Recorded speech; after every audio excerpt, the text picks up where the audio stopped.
tu avais des cadres écrits et tu leur demandais de faire des propositions sur des parties spécifiques. Enfin, comment les jeunes filles ont participé à l'écriture aussi de il y a eu des allers-retours de la en fait. pièce. Déjà, il y avait une sorte de, si on peut appeler ça comme ça, même si c'est pas très joli et approprié, mais on avait une sorte de cahier des charges parce que, en fait, ce qu'il faut comprendre, c'est que quand je disais qu'il y avait des ateliers sur 10 jours en juillet à la Toussaint, donc je me suis pas coupée en 3, mais donc c'est pour ça qu'il y a eu j'ai eu des collaborateurs, donc Jérôme Ramon qu'on voit à l'image et qui parle, et Mathilde donc, qui sera avec nous, puisque moi j'ai mené les ateliers à Toulouse, mais Jérôme s'est occupé des ateliers dans le Nord, et Mathilde s'est occupée des ateliers à Paris. Et ça s'est fait simultanément. Moi je suis juste allée voir les restitutions en fait, mais j'ai pas suivi, voilà.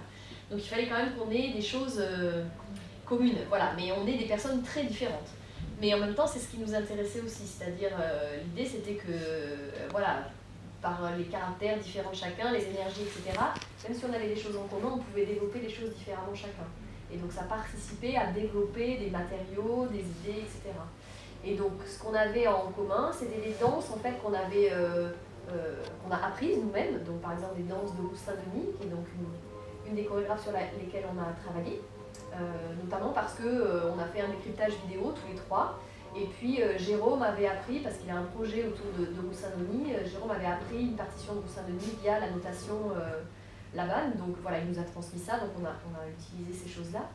On a travaillé aussi sur des danses des Adora Duncan, donc ça c'est des choses qu'on leur a transmises pour voir comment ça fonctionnait, comment ça réagissait dans leur corps, etc. On n'a pas tout gardé, il n'y en a qu'une en fait il y en a deux qu'on a gardées, une vraiment qui est totalement citée et l'autre qui est un peu retravaillée et réinterprétée. Et puis après, on a essayé de travailler sur des énergies, par exemple Joséphine Baker, on a très peu d'images en fait de Joséphine Baker, on a des vidéos mais qui sont souvent extrêmement courtes, bon, sauf les films, en fait, les productions cinématographiques dans lesquelles elle a participé. Mais du coup là on a travaillé beaucoup à partir d'images, et voilà, Joséphine Baker, elle était comme ça, elle dansait comme ça, elle portait tel type de costume, elle avait telle position, donc à partir des positions, voilà, on a imaginé qu'est-ce qui pouvait se passer entre chaque position, on a évidemment regardé des petites vidéos, mais on a essayé nous de faire le travail qu'est-ce qu'on pouvait trouver entre les costumes. Puis on a travaillé à partir d'articles de journaux. Il y a un article par exemple sur Joséphine Baker que j'avais récupéré grâce au centre de ressources du CDC, le centre de doc. C'était un article qui était vraiment très chouette parce que le journaliste décrit complètement l'énergie de Joséphine Baker, ce qu'elle traverse comme état. Donc on s'est amusé par exemple à lire l'article et à relever tous les verbes d'action qui caractérisaient la danse de Joséphine Baker et voir comment avec le corps on pouvait traduire ça. Voilà, on est parti de choses vraiment comme ça. Ça m'apparaît très ambitieux par les pistes que ça poursuit. Il y a énormément de pistes. Ah oui. La connaissance de la danse, de la naissance de la danse contemporaine. Moi je dirais le mélange du contemporain et du hip-hop, qui est quand même assez révolutionnaire et novateur. Très très bien. Et puis leur contact entre elles, et puis il y a beaucoup d'ambition. Mais après, oui, il y a beaucoup d'ambition, mais je pense que l'ambition repose aussi sur, la confiance qu'on va leur faire. C'est-à-dire que y en a une qui dit, moi je connaissais pas du tout ces chorégraphes, c'est normal, voilà, personne ne les connaît. Mieux qu'on passe ça voilà. sur le... Mais ça n'avait pas tellement d'importance en fait. Le truc c'était d'arriver à leur faire saisir en fait les enjeux artistiques que ces femmes ont développés, sans que ça devienne trop scolaire ou didactique, etc. Et elles ont traversé corporellement.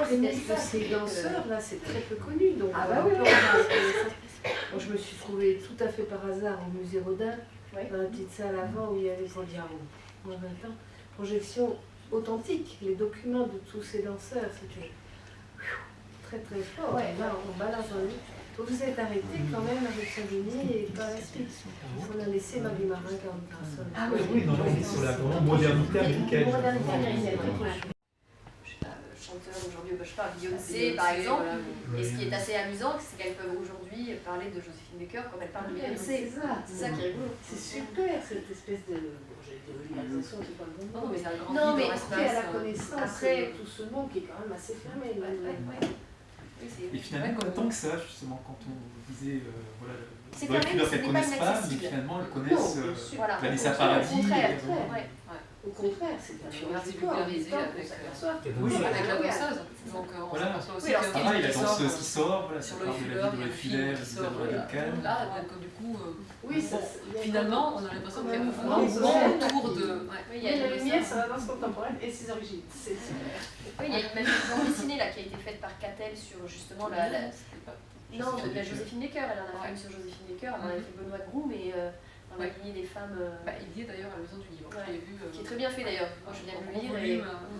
Super dans le projet, et donc là, Petso est vraiment à fond, a été formidable là-dessus, c'est que dans tous les lieux où nous sommes passés, il y avait toujours quelque chose à faire en plus du projet de création. Par exemple, quand on était allé à Roubaix, on s'est dit c'est pas possible, on ne peut pas ne pas aller au musée La Piscine à Roubaix, parce qu'en plus ça tombait vraiment dans la thématique et l'esthétique, voilà.